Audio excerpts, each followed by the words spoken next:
नंदी महादेव जी के अंश से उत्पन्न होकर भगवान शिव को कैसे प्राप्त हुए थे, इसका वर्णन शिव पुराण के क्षतरुद्र संहिता एवं महाभारत के अनुशासन पर्व में भी किया गया है। आइए जानते हैं नंदिकेश्वर जी अवतार कितने शक्तिशाली थे और वो कैसे बने थे भगवान शिव के वाहन। शिव पुराण के क्षतरुद्र संहिता 6 अध्याय के अनुसार शिलाद नामक एक धर्मात्मा मुनि थे। एक बार जल पुत्र की कामना से वे इंद्र की तपस्या करने लगे। तब देवराज इंद्र प्रकट हुए और उन मुनि से बोले कि मैं आपकी इच्छा पूरी करने में असमर्थ हूँ, अतः आप भक्त वत्सल भगवान शिव की स्तुति करें, वही आपकी इच्छा पूर्ण करने में सक्षम है। ये सुनकर शिलाद प्रसन्न होकर देवाधिदेव भगवान शिव की तपस्या करने लगे। शिलाद की कठोर तपस्या से प्रसन्न होकर भगवान शिव ने उसे साक्षात दर्शन दिए और पुत्र प्राप्ति का वर दिया। वह बोले, मैं आपका आयोनिज पुत्र बनकर जन्म लूंगा और मेरा नाम नंदी होगा। ये कहकर भगवान शिव अंतर्ध्यान हो गए। कुछ समय उपरांत ऋषि शिलाद यज्ञ भूमि को सही कर रहे थे कि उसी समय भगवान शिव की आज्ञा से बाल रूप नंदी जी उनके शरीर से उत्पन्न हुए। शिलाद ने उनका बाल स्वरूप देखा। उनका तेज सूर्य और अग्नि के समान प्रकाशमान था और उनके हाथ में त्रिशूल एवं सिर पर जटा जूट धारण किए हुए थे। शिलाद ने उनका नाम नंदी रखा। तत्पश्चात शिव की स्तुति करने के लिए शिलाद कुटिया में चले गए। तब नंदी उस रूप को त्याग कर साधारण बालक की भांति रहने लगे। 5 वर्ष का होने तक उन्हें संपूर्ण वेदों का अध्ययन कराया गया। जब वे 7 वर्ष के हुए तब भगवान शिव की आज्ञा से मित्र और वरुण नामक मुनि उन्हें देखने के लिए गए। शिलाद ने उन दोनों का बहुत आवभगत किया। तब वे दोनों कुछ समय नंदी जी को निहारते हुए शिलाद से बोले, हे तात, तुम्हारा ये पुत्र इतनी छोटी आयु में ही सब शास्त्रों का ज्ञाता हो गया है, लेकिन इसकी आयु तो बहुत कम है। इसके जीवन का तो मात्र 1 वर्ष ही शेष रह गया है। ये सुनकर शिलाद अत्यंत दुख से भर गए और रोने लगे। इस प्रकार अपने पिता को रोते हुए देखकर नंदी बोले, पिताजी, आप इतने दुखी क्यों हैं? तब उन्होंने नंदी को उनकी अल्प आयु के बारे में बताया। इस पर नंदी बोले, मुझे देवता, दानव, यक्ष, गंधर्व, काल, यमराज या कोई भी मनुष्य नहीं मार सकता। मेरी अल्प आयु में मृत्यु नहीं होगी।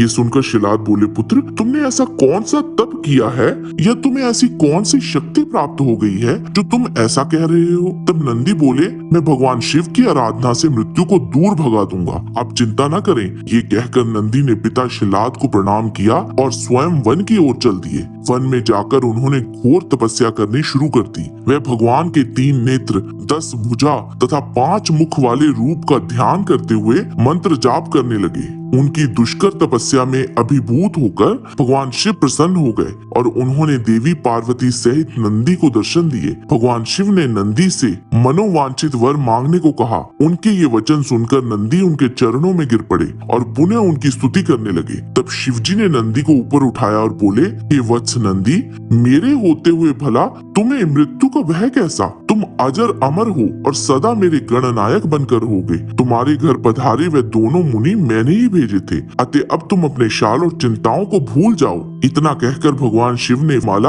अपने गले से उतारकर नंदी के गले में डाल दी।